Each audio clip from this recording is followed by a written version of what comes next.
akun yang mengaku dirinya hacker sebenarnya bukanlah hacker. Seperti si Bjorka ini, mirip banget dengan akun Opposite. Mereka biasanya orang lokal Indonesia yang kebetulan lah tinggal di luar negeri. Kenapa mereka sulit ditangkap? Ya, karena biaya untuk menangkap mereka besar banget dan biasanya tidak dianggap sebagai ancaman nasional. Yang waras tidak boleh mengalah terhadap mereka para pencoleng-pencoleng agama yang menjadikan agama sebagai alat politik.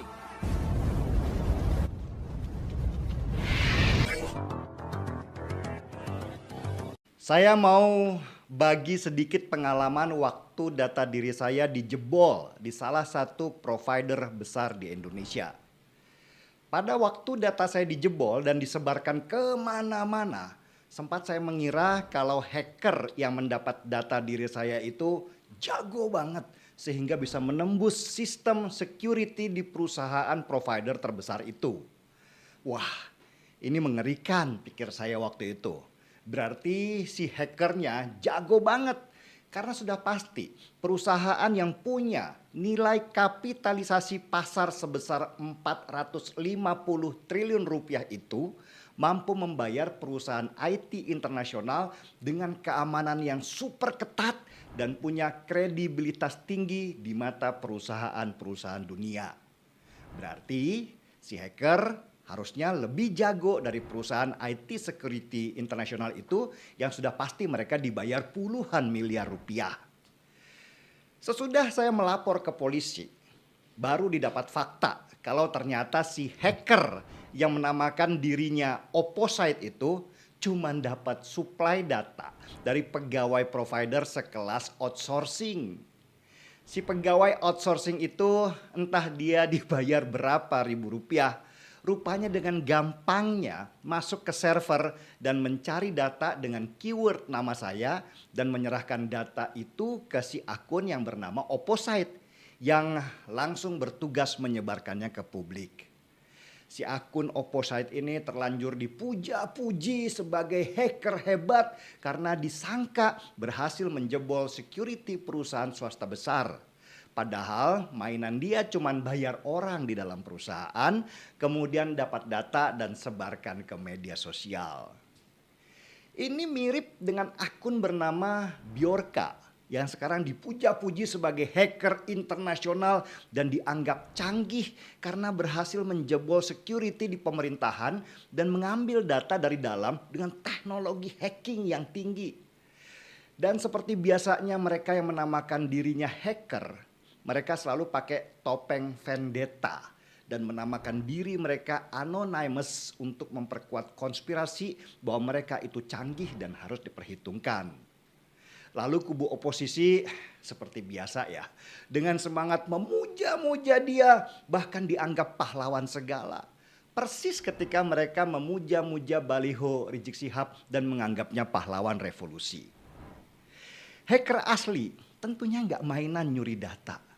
Kalaupun mereka berhasil mencuri data dari dalam perusahaan besar lewat teknologi canggih, tentu mereka nggak akan koar-koar di media sosial. Hacker canggih hanya berurusan dengan perusahaan IT security di perusahaan besar itu. Mereka biasanya perang ilmu kecanggihan.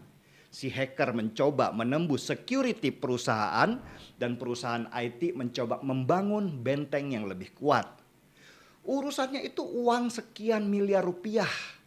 Kalau si hacker berhasil menembus security atau benteng yang dibangun oleh sebuah perusahaan IT, si hacker biasanya dihadiahi uang besar karena berhasil menunjukkan lubang keamanan yang perlu ditambal. Dan ini biasanya perang senyap di antara mereka tanpa harus koar-koar di media sosial. Hacker itu memang penting untuk sebuah perusahaan IT security, apalagi yang sudah internasional. Karena hacker membantu menemukan kelemahan di dalam security mereka sehingga mereka bisa bangun benteng yang lebih tebal dan lebih kuat lagi. Hacker gak mainan buka-bukaan data doang, apalagi sampai punya follower banyak di media sosial. Hacker orisinal itu bekerja senyap banget dan sengaja mereka tutup jati diri mereka rapat-rapat supaya nggak ketahuan. Banyak contoh hacker dunia yang baru ketangkap lewat perang di dunia IT yang sangat rumit dan canggih. Yang terkenal salah satunya adalah Jensen James alias Rishi Lion. Tahun 2004 dia dengan pasukan cacingnya mengendalikan hampir 500 juta komputer termasuk yang dimiliki oleh militer Amerika. James berhasil ditangkap sesudah seorang agen FBI menyusup dan menipu dia dengan mengaku sebagai klien yang akan membeli jasa dia. Di Indonesia juga ada hacker yang canggih dan terkenal. Namanya Jim Gioverdi.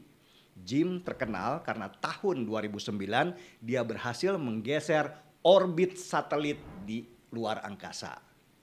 Jadi apa yang dilakukan oleh seorang hacker profesional adalah mengguncang sebuah sistem pertahanan IT di sebuah perusahaan negara atau swasta dengan tujuan supaya IT sistem pertahanan mereka diperbaiki. Mereka nggak terikat politik apapun karena melakukan hacking buat mereka adalah have fun saja. Apalagi jika mereka kemudian dikontrak untuk membangun sistem pertahanan di sebuah perusahaan raksasa. Akun yang mengaku dirinya hacker sebenarnya bukanlah hacker. Seperti si Bjorka ini, mirip banget dengan akun Opposite. Mereka biasanya orang lokal Indonesia yang kebetulanlah tinggal di luar negeri. Kenapa mereka sulit ditangkap? Ya, karena biaya untuk menangkap mereka besar banget dan biasanya tidak dianggap sebagai ancaman nasional. Bjorka kemungkinan memanfaatkan sistem penjagaan server di instansi pemerintah yang lemah, bukan menembus security system di jaringan itu sendiri. Bayangkan gini deh sederhananya, kamu pegawai pemerintah atau swasta dengan gaji kecil. Kamu butuh tambahan duit untuk bayar cicilan rumah. Kebetulan kamu dapat password untuk masuk ke server data, kamu copy deh data-data itu pakai flash disk dan kamu jual lewat jaringan online, siapa yang mau beli? Data diri kita ini sudah banyak beredar di web-web karena dijual. Makanya nomor-nomor yang kita pakai itu banyak dapat penawaran dari sales asuransi, sales rumah dan segala macam. Jadi nggak surprise kalau akun bernama Bjorka bisa mempublikasikan data pribadi. Dan yang harus diperhatikan oleh pemerintah sebenarnya adalah bocornya data-data pribadi itu karena tidak ada kesatuan server. Polisi punya server sendiri, kependudukan punya server sendiri, aplikasi Peduli Lindungi itu juga punya server sendiri. Sehingga ketika ada data yang dicuri dan bocor, tim audit juga bingung, ini bocornya dari server yang mana. Hanya satu yang harus diperhatikan oleh pemerintah, yaitu bikinlah satu server saja dan bayar mahal pegawai atau perusahaan IT yang berurusan dengan server itu. Sehingga kalau ada kebocoran data bisa dilacak siapa saja orang-orang yang menjual data pribadi ke akun seperti Opposite dan Bjorka itu.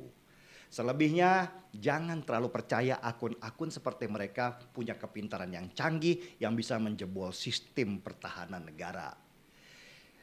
Biar saya sajalah yang jadi tumbal. Jangan orang lain yang punya pekerjaan yang bisa membahayakan jiwa. Seperti hakim, jaksa, anggota Densus 88, dan sebagainya.